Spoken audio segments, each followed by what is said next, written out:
Russian dictator Vladimir Putin publicly embarrassed himself while answering questions from Russian propaganda about the EU's 19th round of sanctions against Russia. One of the propagandists asked Putin to comment on the new restrictions, specifically noting that the new package contains a clause banning the supply of plastic toilets, bidets and other plumbing fixtures to Russia. The dictator got it all mixed up, thinking that the EU had also refused to purchase Russian plumbing fixtures and decided to make a joke about it. The cancellation of our toilet purchases will cost them dearly. I think they would have needed them in the current situation, the head of the Kremlin regime said. Thus, in his joke, Putin attempted to appear menacing by threatening aggression against Europe, but was ultimately ridiculed. His mistake is already being actively discussed online, highlighting the dictator's complete ignorance and detachment from real events.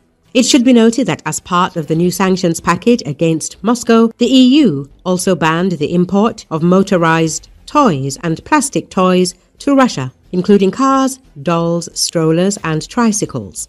Furthermore, the new sanctions include restrictions on Russian LNG, shadow fleet vessels and a number of companies. The sanctions are the Kremlin's response to Russia's ongoing military aggression against Ukraine. Media previously reported how Putin acknowledged the seriousness of the new US and EU sanctions, stating that they would inflict certain losses on Russia. The head of the Russian regime addressed Kremlin propagandists, claiming that the West's new restrictions would not have a significant impact on the economy, but at the same time adding, there will be certain losses. According to him, the global energy balance has now been established, and disrupting it is not in the interests of the countries that are trying to do so. The dictator saw many areas for cooperation between Moscow and Washington if the countries move toward a serious dialogue for the future. Touching on the topic of a potential summit with Trump in Budapest, Putin stated that such a meeting had likely been postponed. He said it would be a mistake to hold such a meeting without preparation. The dictator also asserted that dialogue is better than continuing the war. Moreover, the head of the aggressor country threatened a serious response to long-range weapon strikes deep into Russian territory. Recall, Washington imposed sanctions against Rosneft and Lukoil. These are the first US sanctions against Russia imposed since Trump's return to the Oval Office.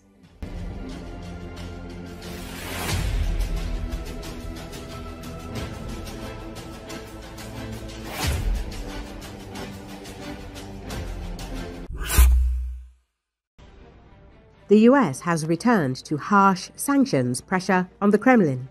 The new round of restrictions has struck at the heart of the Russian economy, the oil sector.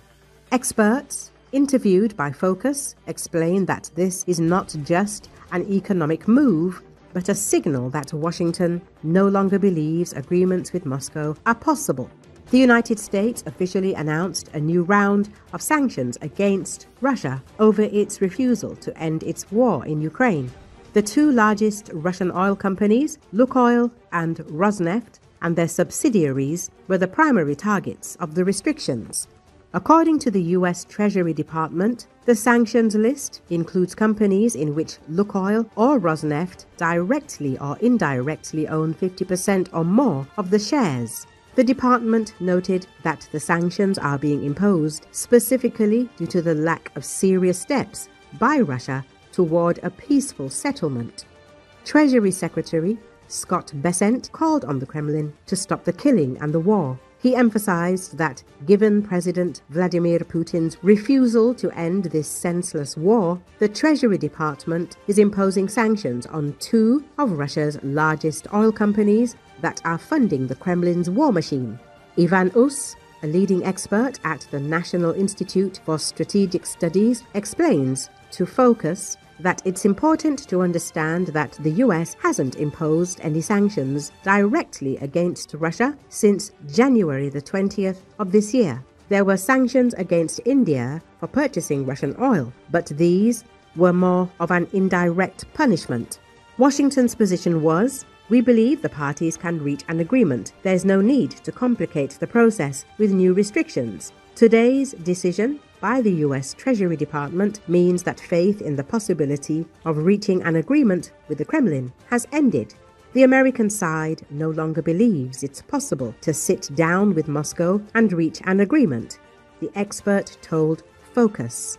It's also significant that these sanctions were imposed on the same day the European Union announced its 19th sanctions package. This, according to the expert, is a public demonstration of Western unity. It's a clear signal to the Kremlin the sanctions aren't ending. The respite is over. Why is this so important? Because any sanctions are only effective when they are monitored. Without it, it's like crossing the road on a red light. If no one sees you and you're not stopped, there will be no punishment. It's the same with sanctions. If no one monitors you, you can violate them without consequences. In the US, unlike in Europe, the sanctions enforcement mechanism is much more stringent. Therefore, Washington's return to a sanctions regime means that there will now be real oversight and new pressure. US continues. Sanctions against Lukoil, Rosneft and related companies mean increased scrutiny from regulatory authorities. This will complicate any transactions. Even purchasing equipment or concluding contracts will now raise doubts among counterparties. Company shares have likely already begun to fall, driven by psychological pressures and market expectations. This raises the question: what will the Kremlin's reaction be? The Kremlin will most likely try to downplay the sanctions, accusing individual members of the US administration of ties to Soros or a deep state conspiracy. Russian propaganda continues to spread the narrative that Trump is on their side and will try to explain the new steps by claiming it's not Trump himself, but his wrong team. US believes Russia considers the United States its enemy. Deputy Chairman of the Russian Security Council, Dmitry Medvedev, made this statement on his Telegram channel.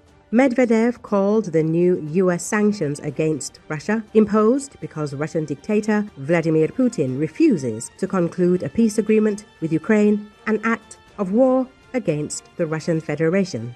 The former Russian president also recalled that US President Donald Trump cancelled a meeting with Putin in Budapest. Medvedev stated that this is now his conflict, since he showed solidarity with Europe. It's worth noting that Medvedev's new post, like all his previous messages, is clearly aggressive.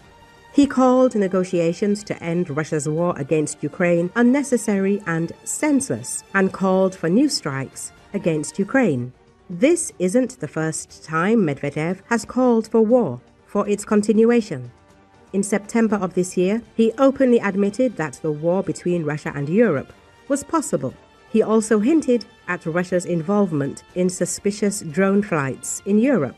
He claimed that unknown UAVs in European airspace could be part of a strategy to exert pressure on the West.